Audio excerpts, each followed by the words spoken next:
Welcome back, darlings, to the podcast Life Looks Different Now. I'm your host, Slandy Noel. In this podcast, we focus on reading one chapter from the Bible every week, doing our best to decipher the Word of God, learning its rules, its laws, its principles, and apply them to our daily lives. Last week, we read from Genesis chapter 18. And from reading Genesis chapter 18, we learned that three men visited Abraham. We learned that Abraham was a very generous man. He was a hospitable man because he did not know these three strangers. He didn't know that it was the Lord himself alongside two other angels. They took on the form of, the human form to visit Abraham. Abraham did not know that, yet he was very hospitable. He was very generous with what he had. We also learned that they informed Abraham while Sarah was listening that indeed around this time next year, Sarah will bear a son. She will have a son.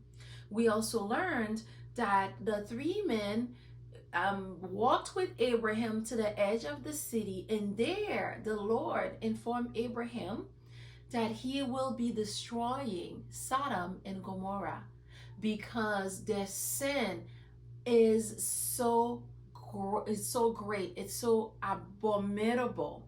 These individuals were so wicked that the Lord has decided to destroy them. Now, this week, we are going to read from Genesis chapter 19. Let's see what lesson we can learn from Genesis chapter 19.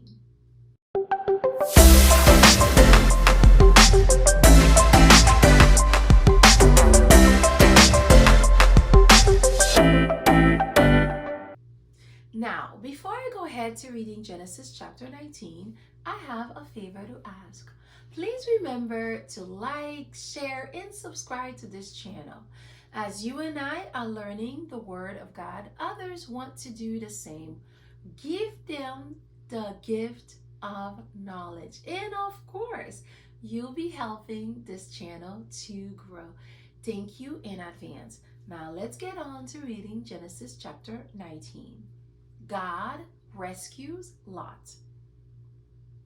The two angels came to Sodom in the evening, and Lot was sitting in the gate of Sodom.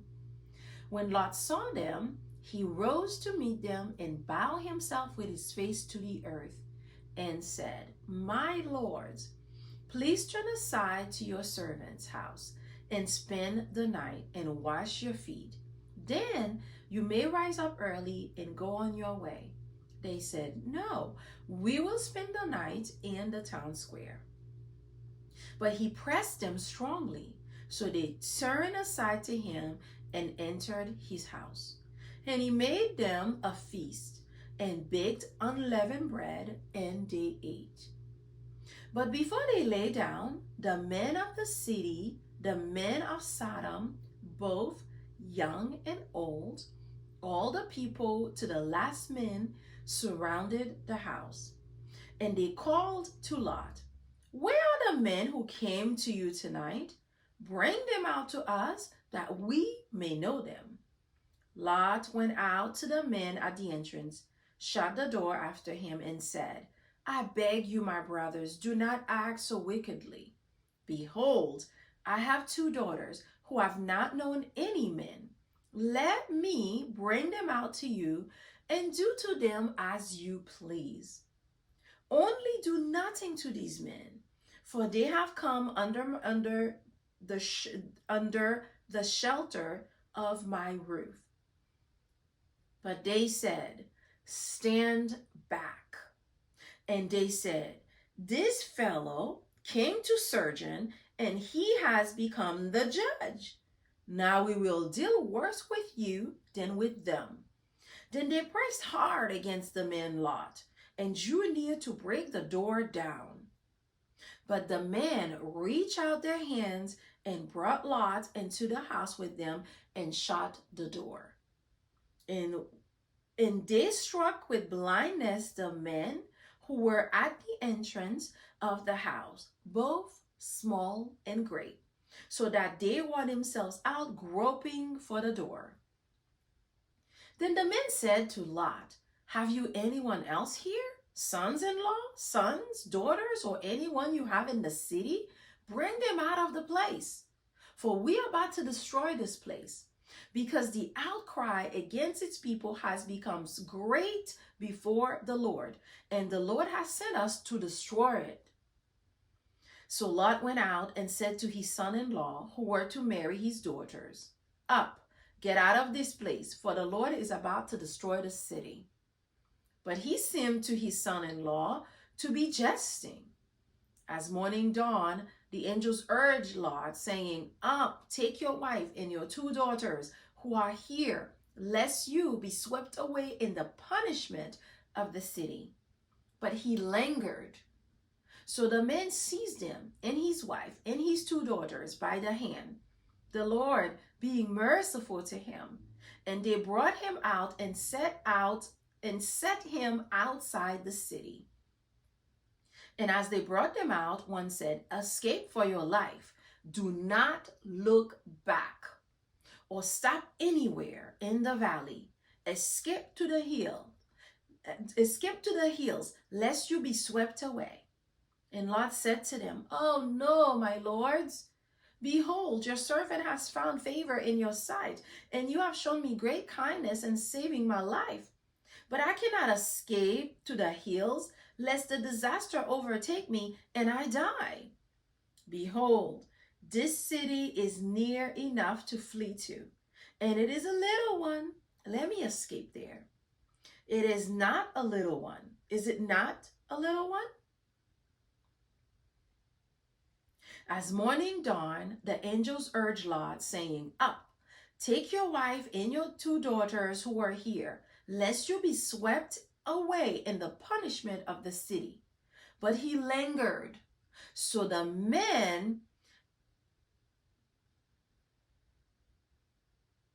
as morning dawned, the angels urged Lot, saying, "Up, take your wife and your 2 daughters who are here, lest you be swept away in the punishment of the city." But he lingered. So the men seized him and his wife and his 2 daughters by the hand, the Lord being merciful to him, and they brought him out and set him outside the city. And as they brought them out, one said, "Escape for your life. Do not look back or stop anywhere in the valley. Escape to the hills, lest you be swept away." And Lot said to them, "Oh no, my lords. Behold, your servant has found favor in your sight, and you have shown me great kindness in saving my life. But I cannot escape to the hill, lest the disaster overtake me and I die. Behold, this city is near enough to flee to, and it is a little one. Let me escape there. Is it not a little one? And my life will be saved." He said to him, "Behold, I grant you this favor also, that I will not overthrow the city of which you have spoken. Escape there quickly, for I can do nothing till you arrive there." Therefore, the name of the city was called Zoar. The sun had risen on the earth when Lot came to Zoar. Then the Lord rained on Sodom and Gomorrah sulfur and fire from the Lord out of heaven. And he overthrew those cities and all the valley and all the inhabitants of the cities and what grew on the ground. But Lot's wife behind him looked back, and she became a pillar of salt.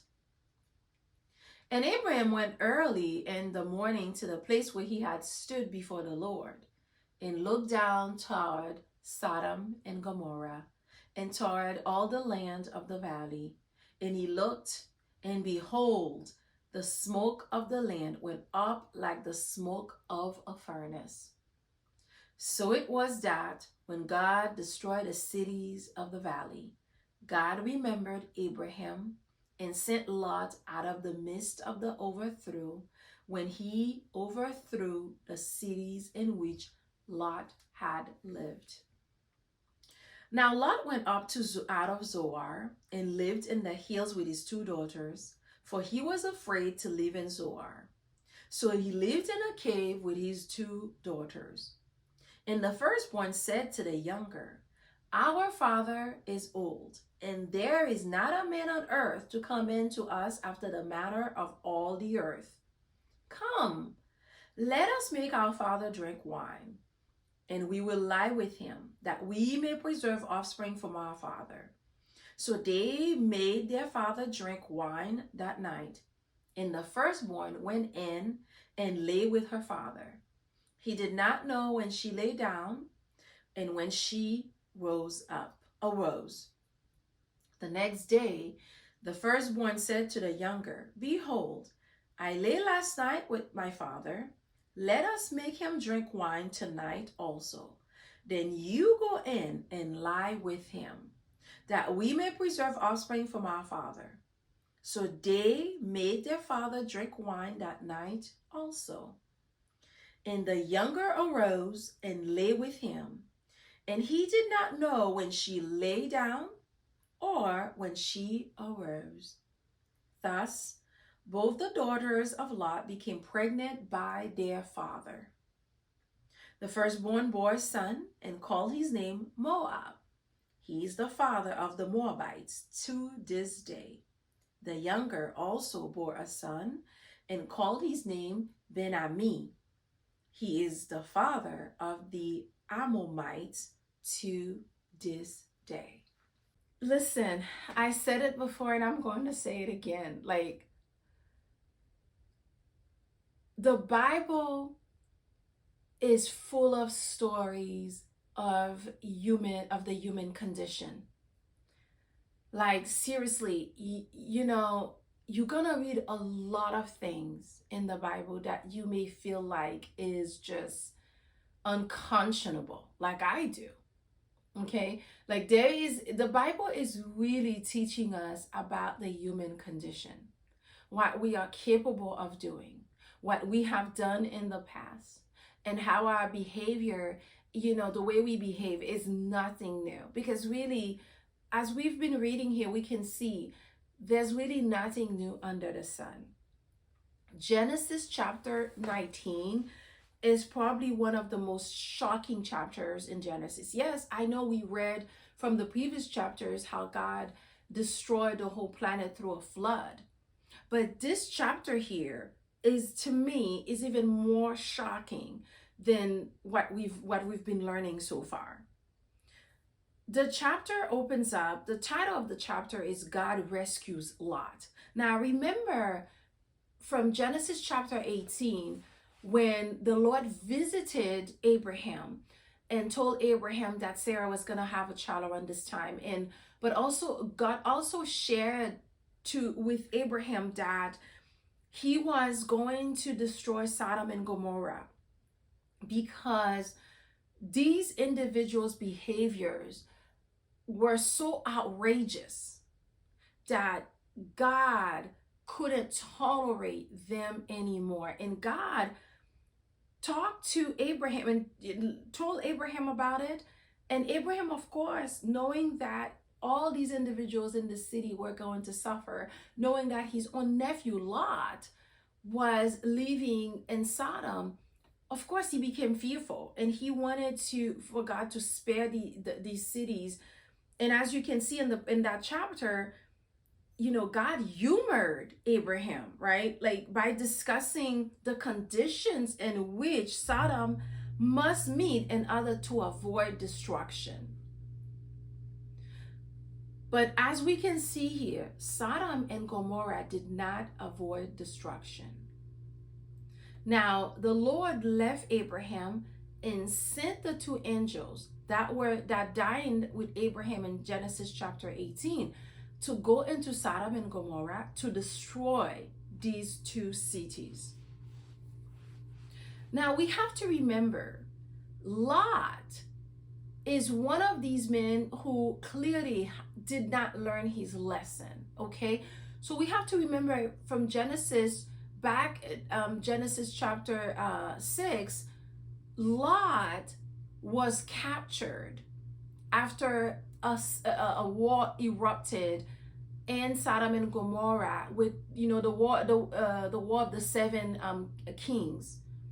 Sodom, Lot had moved to Sodom because he was looking for a better life. He was looking for more wealth. He wanted to have the opportunity to do businesses because, as we can see, Lot was a wealthy man. He was an intelligent man, and he wanted to continue to grow his wealth, right? He moved to Sodom and Gomorrah. But then when the war erupted, he was captured. All of his possessions were captured, and his family was captured. Abraham, his uncle, had to go and rescue him from his captors. Abraham saved him from these individuals. However, Lot did not move somewhere else. He moved right back into Sodom. That man did not learn his lesson. And now here we are. God has sent those two angels to destroy the cities of Sodom and Gomorrah and everything that surrounds these cities. And the chapter opened up with Lot sitting at the city gate of Sodom. And as he's sitting there, he saw these two strangers, these two men coming into the city. And he arose and quickly went to them, bowed down, and offered to have them, to host them, to bring them into his home. Which tell us that Lot knew that these strangers would not be safe in this city that he's living in. He knew the nature of the people of Sodom and Gomorrah. He knew they were so wicked. He knew that these strangers would not be safe in the city. So that's exactly why he ran towards them and begged them to stay with him for a while. You see, he was very knowledgeable of what was happening in these cities. And he knew these strangers would not be safe. So he begged them to stay with him. And the strangers accepted his hospitality. You know what I like about this though? We learned that Abraham, Lot's uncle, was a very hospitable man. And we can see here that Lot himself is also a very generous and hospitable man, because he too wanted to host these two strangers that he did not even know. So these individuals are very generous people. I found that wealthy people are more likely to be generous than those who lack. Because almost every rich person I know, wealthy men I know, they are extremely generous with what they have, and they are very hospitable individuals. And we can see that here in the chapter, that Lot was very hospitable. He brought these people, these two strangers, into his home. He prepared a meal for them and gave them unleavened bread. Make sure that they wash themselves, out with the dust of themselves. And right before dawn, after dawn, after these individuals are getting ready to go to bed, all the men from the city of Sodom, young and old, surrounded Lot's home and demanded that Lot give them these two strangers, these strange men, so they can have their way with these men. Let me say that again. Young and old, young men as well as old men, came to Lot and demanded that Lot let them basically rape these two strangers, to run a train to gang rape these two strangers. Like it's a normal thing. Because as you can see here, Lot knew exactly what these people were about. They came to his door, they demanded for him to give him these two strangers, and Lot came out risking, himself, I suppose. He came trying to beg and trying to really talk to the townsmen, trying to convince them not to harm these two strangers who just entered the city. Look at the environment that Lot has decided to raise this family in. Look at the environment that he had placed his daughters and his wife in, his people in. A violent environment. He knew how wicked these individuals were, yet he chose to compromise his standards and live in that environment with his family. And to make matters worse, as he's pleading with these individuals for the safety of these two men, he threw his two daughters under the bus and basically said to these men, I have two virgin daughters here. Take them, rape them, do as you please with them. Hold up, wait a minute. Let's rewind. This man said, here are my two daughters. Now, this is a father. Fathers are supposed to protect, to shelter their daughters, to love their daughters, to support their daughters. And this is the man who decided to take his own daughters and give them and want to give them to a bunch of strange men from the city so they can gang rape his daughters. Can you even, to me, it's unfathomable. I cannot even imagine a father will find it acceptable to offer his own children, his own daughters, to a group of men to have their way with them. But that is what Lot just did. It goes to show you what station women held, in the Old Testament. It goes to show you how little value women had. So much so that even the two strangers, even a stranger, had a higher place than the women who lived in the home. These strangers, under the code of hosting, had a whole higher level of protection. And Lot is showing us that right here. He decided that instead of the foreigners being gang raped, how about you gang raped my daughters? It's unimaginable for me. It's unimaginable for me. I just cannot even understand it. I can't wrap my mind around that. But that is what Lot just did. Now, this is a man who is very hospitable, very generous, right? So yeah, you can find people who are nice and kind. Nevertheless, they do some hideous things, evil things. Because to me, this shows me what kind of man Lot really was.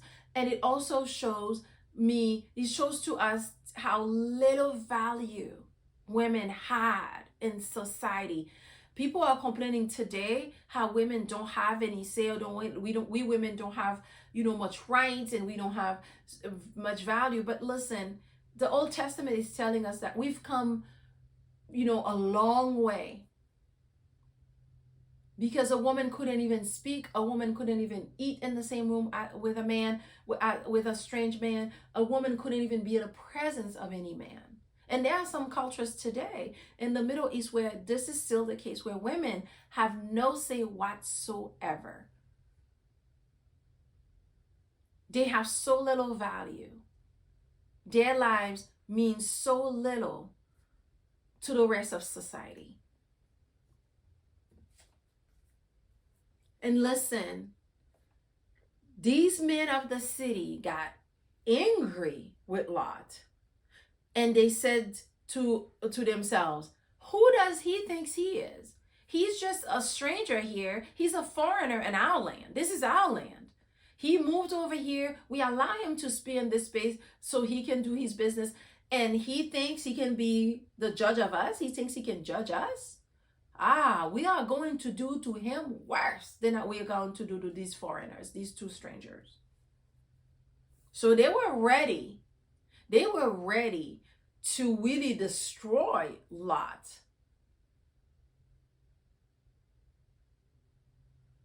And the others, the two men who had visited him.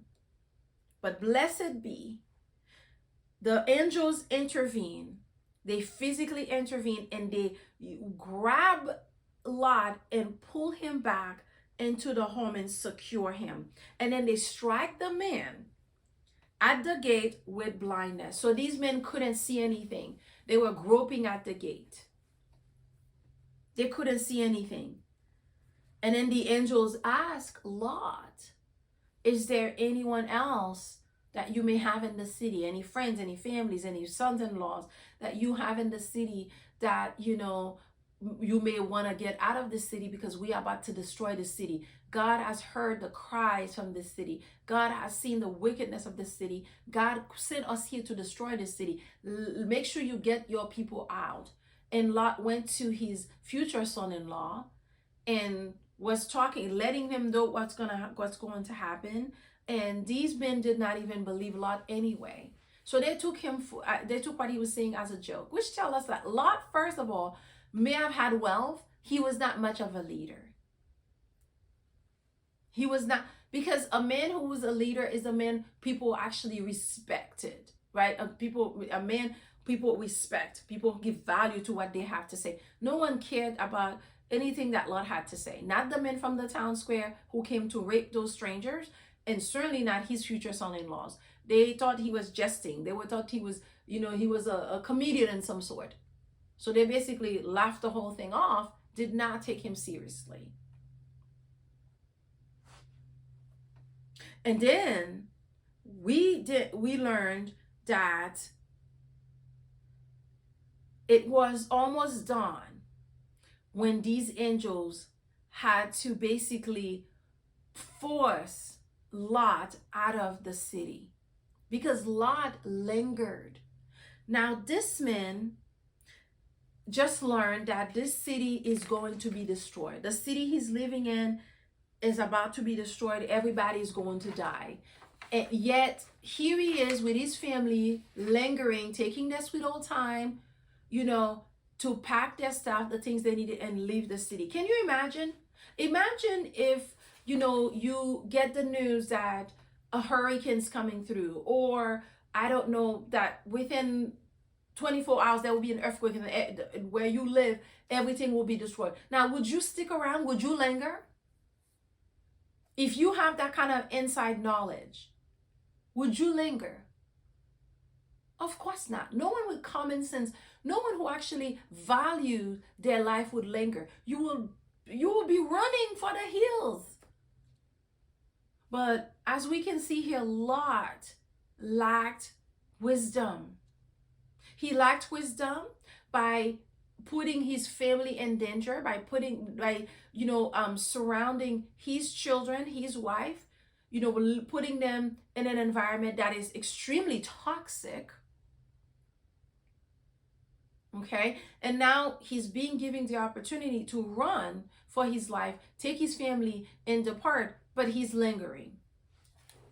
Many of us Christians do that. We allow our children, our families to stay in toxic environment, dangerous environment. We allow abominations in our presence. We allow anything goes in our presence. This man put his family in a very toxic situation. I know people who allow their children to live in environments that are very deadly, very dangerous for the children as well as for themselves. And they can't seem to look past the material things. They can't seem to let go to look for something better. They can't seem to do that.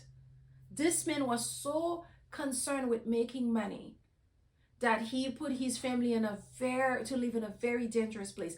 And now he's being given the opportunity to live in his lingering. The angels had to take his hands, his wife's hand, his daughter's hands, and get them out of the city. And one of the angels told Lot to run for the hills. And here's Lot here whining, complaining, oh, please, since I find mercy, in your eyes, you saving me. Can you please not allow me to go to the next city? I can't run to the hills. I may die if I try to run to the hills. Adios míos.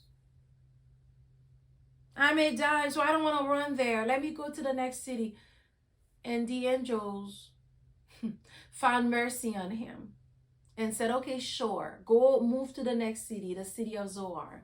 We'll make sure that that city is protected. But we cannot commence the destruction of Sodom and Gomorrah until you reach that city. So get to it.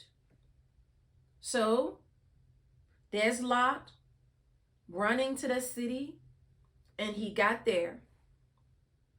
His wife was behind him. Again, let me say it again. This man was not much of a leader. You are leading your family. You are the one who's responsible for your family as a man. Wouldn't you make sure that your wife is before you? Wouldn't you make sure that everyone is following the rules that the angels have just given to you? The angels said to them, do not look back. Do not stop. Do not linger. Get to it. And here we read from the chapter that his wife was behind him. He's in front, his wife is behind. And as she's behind him, she turned around and looked back. So she disobeyed the angel. She disobeyed the commandment that was given to them. She looked back, and that woman turned into a pillar of salt. When I was young, every time my dad would tell us that story, he never, because we were young children, he never truly explained to us, what was really happening there. That these men were sleeping with men, and that Lot had offered his daughters to be gang raped, and that, and this is why his wife had turned into a pillar of salt. But what I do remember my dad always said is like, oh, his wife was so focused on material things. She was just, as like my dad used to laugh about the whole thing. And now as an adult, I can see this was not comical at all. This is not comical to me. But my dad used to laugh. I suppose it's because he wanted us children to really get, the lesson, to understand that, so he made it fun and comical. So he'll say, she was so concerned about the shoes she left behind, the clothes she left, the fancy jewelry, because they were wealthy, that she kept on looking back. She looks back and she lost her life. She turned into a pillar of salt. She was worrying about the wrong thing, so she lost her life to the process. My dad always used to say, well, God is trying to give them salvation. She was too concerned with what was left behind. So now she lost her whole life. And the next thing we learn is that Abraham woke up the next day and walked to the edge where he had stood with the Lord and the two angels, looking down at the city of Sodom and Gomorrah. And there he saw the flame, right? The furnace, the smokes coming from that city. Exactly where he stood with the Lord, debating with the Lord, he saw the smoke there. In the air, both cities got destroyed. Everything around it, everything got destroyed. Nothing was left behind. But Abraham knew that his nephew Lot escaped. He was alive. Now, one begs the question, why didn't Lot go to his uncle? Why didn't he move back and live with his uncle Abraham instead of running to the city of Zoar? We don't know. The text doesn't tell us. It goes to show how really Lot lacked wisdom. That man truly lacked wisdom. And listen, although Lot and his daughters were now safe in Zoar, he didn't feel safe. He didn't feel secure. He was still living in fear, which tells us that that man must have had, he had PTSD. I mean, all of his possessions got destroyed.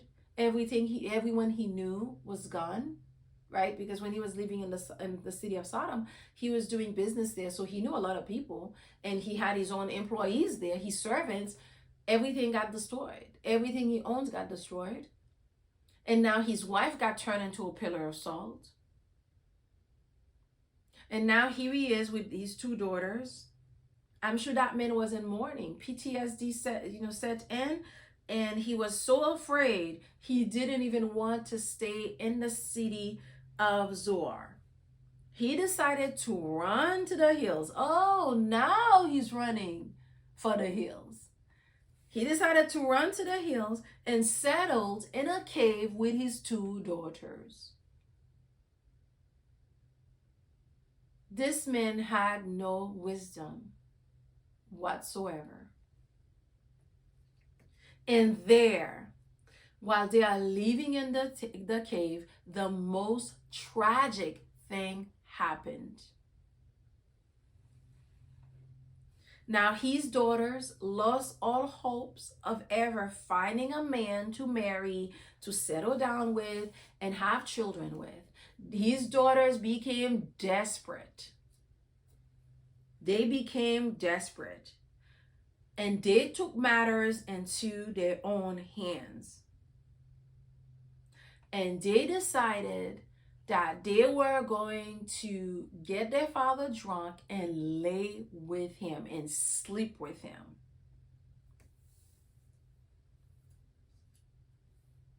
These two women got so desperate that they decided to compromise their well-being, their virtue, their morality, and lay with their own father and sleep with their own father so they could have children. Let's pause there for a minute. Now we have to remember their behavior reflected the morality of the culture that of Sodom and Gomorrah, the Sodomite culture that their father Lot had raised them in. That was the culture. Men sleeping with men, daughters sleeping with their fathers, fathers sleeping with their daughters and their children, uncles and everybody together. These folks had no boundaries. They had no morality. They had no self-respect, no self-love. It was a laissez-faire society. Anything goes. That's where these girls were living. So of course they took on the morality of the Sodomite culture. So naturally it makes sense that they after becoming so desperate for a man, so desperate for having children, that they will treat their own father, because that's the culture they were raising in now, where people trick one another, people sleep with one another, people raped other people. It was quite normal. Because Lot compromised, his morality and that of his whole family. And that is the result. So the oldest daughter, the firstborn, went to the second one and said, now that there's no man who's going to come to be with us, now we have to be with our father. So let's get him drunk. So see the trickery here? Because they learned that behavior from the Sodomite culture. Let's get him drunk, and then let's sleep with him so we can get pregnant. They learned that from the Sodomite culture where their father raised them. Isn't that what we are experiencing today in society? In society today, we are telling women, by the time they reach the age of 30, if they're not married with children, they don't have more value. They don't have any value. They have to be desperate. That means they're not worth anything. They're worthless because they don't have children. They're not married. Nobody wants them. So therefore, they have to settle for whatever they can get. Go low. As low can you go? How low can you go? Can you go down low? Keep on going low. Drop your standards. You shouldn't have any more standards. Now you old. You 30. You don't have any children. You past the age of this and that. Do whatever you can, girl, to catch a man, to get a man. This is what we are teaching, our girls today. To be desperate. To settle for whatever they can get. Now, today, we find that women are the one oftentimes providing for men. They find themselves in a role reversal situation. Women are okay with a whole harem. They're okay with one man and 3, 4, 5 of them living together, sleeping together. They have to settle. We see women who are okay with their husbands being with many other women. They are settling. We see women who don't have any problem just taking any man. It doesn't matter if he has any goals, if he's even working, if he has any kind of purpose, if he's living in his purpose. As long as you have a man, it's better to have a piece of a man than to have no man. So we shamed women who choose to wait. We shame women who have enough wisdom to wait until they find someone who is worthy of them. We shame women if they are 30, 35, 40, 45, 50 without a man. We try to make them feel embarrassed, feel worthless if they are single. So they get to a position where they are so desperate that women now just, they're settling for being a side piece. They're settling with, being a baby mama. They're settling with any kind of man they can get. They're fighting over a man, putting claws out over a man. Because this is what the culture is telling women that they need to do. The culture is telling women, you are not valuable.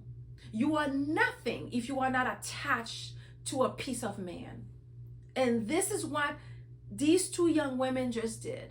They feel like, well, we're not gonna be able to accomplish anything here if we're not gonna find husbands.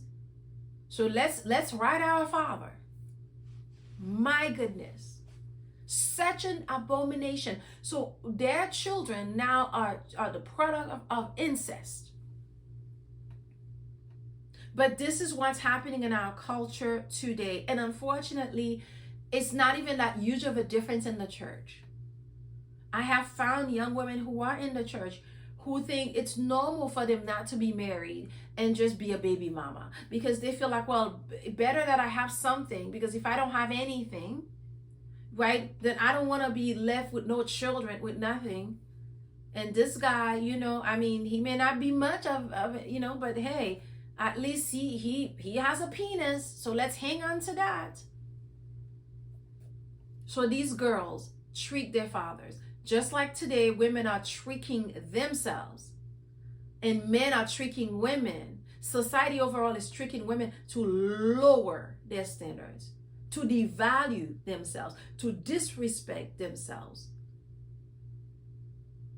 to settle for anything. My goodness, I've witnessed in social media that some women are even getting on one knee to propose to a man. The word of God says, he who finds a wife finds a good thing and finds favor. He gets favor from the Lord for finding a wife. Therefore, a man is supposed to put in the work to find a wife. But society is telling you now that men are the prize. They're the ones who should be picky and choosy. Yet nature is already telling us the egg is sitting there pristine. The sperm has to do all the work. The sperm has to get to work. Billions of them will be entering that canal, but only one will make it to that egg. Only one will be able to fertilize that egg. Yet society is telling us that women, there's plenty of women, and men should, they're the ones with the highest value. They're the prize, and women should be fighting over them. Let's put up your dukes. Let's get to it. Women are dry begging men to be with men because society is telling them that that's what they need to do. It is an abomination. It is an abomination, because that is not what the Lord said in the Bible. If we're reading the Word of God, a woman should hold her virtue. She should know who she is. These young women did not have a mother to teach them any better. And as we can see, their mother did not have much common sense either. She didn't have much wisdom. That's exactly why she disobeyed the angels and looked back. So this woman she probably wouldn't be able to teach her daughters any better anyway, which is quite unfortunate. They got their father drunk. The oldest one went and slept with him. He did not know because he was drunk. And then the second night, the oldest one told the second one to go in and sleep with her father. And both of them got pregnant. Both of them got pregnant. And the oldest one gave birth to the Moabite, to a son, and called him Moab. And he's the father of the Moabites. And the second one is the father of the Ammonites. But listen, Lot's life and that of his daughters ended in ruin. We never heard anything else about them again, because their life got ruined. No one wants to deal with individuals who have children by their own father, they were baby mamas by their own father. It was incest. No one was going to accept that family, those group of people. So maybe they stayed in the cave and died there. Who knows? Maybe they built their own city. But at this point, their lives became irrelevant. Their lives were ruined. They were destroyed. This is the legacy that Lot left behind. A legacy of confusion. A legacy of ruin. How unfortunate. It's a tragedy. So as we are living our lives today and we are reading these stories, I hope that all of us are taking notes and we are learning to apply the right laws, the right rules in our lives, so we can teach our young children how to live a righteous life, how to live a virtuous life, how to obey God. Because Lot did not have the common sense to teach that to his daughters. So all of them, the whole family got ruined. Remember, even from the beginning of this podcast, the first thing I said is we have to understand that we as individuals, we have a lot of power. We can save ourselves and we can save our families and our whole community when we do the right thing. Because as you can see, Noah, because he was a righteous man, because he did the right thing, he saved his whole family in the ark. We have that power. Lot did not follow those rules. So that's why his whole generations, everybody, his whole family got ruined. But you and I, as we have the opportunity, the advantage, the blessing to learn these lessons, may we be wise enough to do better. Because we know better, may we do better. So please leave your comments below and tell me, what are your thoughts on this chapter? I would imagine you have plenty to say. I want to hear, your thoughts. So leave comments, DM me, say whatever. Get the message to me, because I want to hear your thoughts. Because I feel destroyed over this chapter. I felt so sad for the whole family, knowing that although Lot was a hospitable man, a generous man, his whole legacy, everything got destroyed. It's really sad. May this be a lesson for all of us. So leave your comments below and let me know what your thoughts are. Thank you again for tuning in this week. I really appreciate the fact that you are giving me your time. I hope you learned something from this week's chapter. And I pray that you'll have a wonderful week with your loved ones. Until next time, darlings. Bisous.